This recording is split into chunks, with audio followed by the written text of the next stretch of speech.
அண்மை செய்தி. தனது எம்எல்ஏ பதவியை ராஜினாமா செய்கிறாரா செங்கோட்டையன் என்ற கேள்வி எழுந்திருக்கிறது. மேலும் விவரங்களோடு இணைகிறார் செய்தியாளர் பாரி கார்த்திக். வணக்கம் பாரி கார்த்திக், விவரங்கள். தன்னுடைய ராஜினாமா கடிதத்தை சபாநாயகரிடம் ஒப்படைத்தார் செங்கோட்டையன். தற்போது அவருடைய சட்டமன்ற பதவிக்காலம் இன்னும் இருக்கும் நிலையில் தற்போது அவருடைய ராஜினாமா கடிதத்தை சபாநாயகரிடம் வழங்கினார்.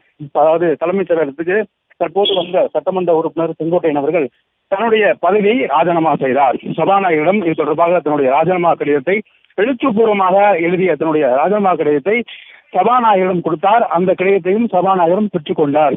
அதாவது அதிமுகவிலிருந்து அவர் நீக்கியதுக்கு பிறகு அதிமுகவில் அவர் நீக்கப்பட்டதுக்கு பிறகாக தன்னுடைய கட்சி பதவியிலிருந்து தான் இழந்தார்.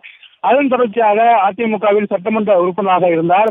அதிமுகவுடைய சின்னத்தில் இருந்தால் அவர் வெற்றி பெற்றார். இந்நிலையில் அவர் தாவேகாவுக்கு செல்ல இருப்பதாக தகவல் வந்தது. அதாவது இபிஎஸ் உடன் ஏற்பட்ட முரண்பாடு காரணமாகவும் கட்சியில் ஒற்றுமை இல்லை.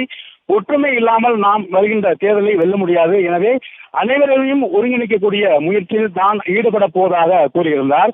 இந்நிலையில் அவர் இது தொடர்பாக பேசுவதற்கு முதற்கட்டமாக அவர் மாவட்ட செயலர் பதவியிலிருந்து இபிஎஸ் அவர்களால் நீக்கப்பட்டார்.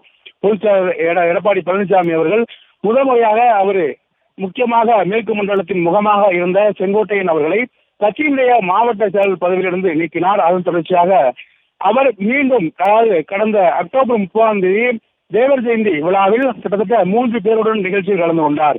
தினகரன், ஓபிஎஸ் என இருவரும் கட்சியிலிருந்து ஏற்கனவே நீக்கப்பட்டவர்கள். அவருடன் செங்கோட்டையன் அவர்களும் அதாவது அந்த விழாவின் போது கலந்து கொண்டார். தேவர் ஜெயந்தியின் போது இந்த 3 பேருமே அங்கு போய் சாமி கும்பிட்டு மரியாதை செய்தார்கள். இந்நிலையில் அவர் அன்றைய தினமே நீக்கப்படுவார். அதாவது அடிப்படை உறுப்பினர் உட்பட அனைத்து பதவிகளும் நீக்கப்படுவார் என்று எதிர்பார்க்கப்பட்ட நிலையில் அடுத்த மறுநாள் அது தொடர்பாக அறிக்கை வந்தது. அதில் செங்கோட்டையன் அவர்கள் அடிப்படை உறுப்பினர் உள்ளிட்ட அனைத்து பதவிகளிலும் நீக்கப்படுவதாக தெரிவித்திருந்தார். அது தொடர்ச்சியாக செங்கோட்டையன் அவர்கள் பேசும்பொழுது கூட நான் கட்சியினுடைய ஏற்கனவே விலகி சென்றவர்களை மீண்டும் இணைக்கும் பணியில் ஈடுபட்டு வருவேன். கடந்த 3 மாதங்களாக இந்த பணியில் தொடர்ச்சியாக ஈடுபட்டு வந்தேன். மீண்டும் அந்த பணியை தான் துவங்க இருக்கிறேன். எனவே கட்சியிலிருந்து நீக்கப்பட்டவர்களை மீண்டும் அதிமுகவிற்கு கொண்டு வர தன்னுடைய பயணம் தொடரும் என்றும் அதற்கான முயற்சிகள் தொடரும் என்றும் அவர் தெரிவித்தார். மீண்டும் அதிமுக வெற்றி பெறுவதற்கு அடிப்படையில் அனைவரும் ஒன்று சேர்ந்து பணியாற்றுவது அவசியம். அதன் அடிப்படையிலே நான் கட்சியை இணைக்கக்கூடிய பணியில் ஈடுபடுவேன் என்றும் அவர் கூறியிருந்தார்.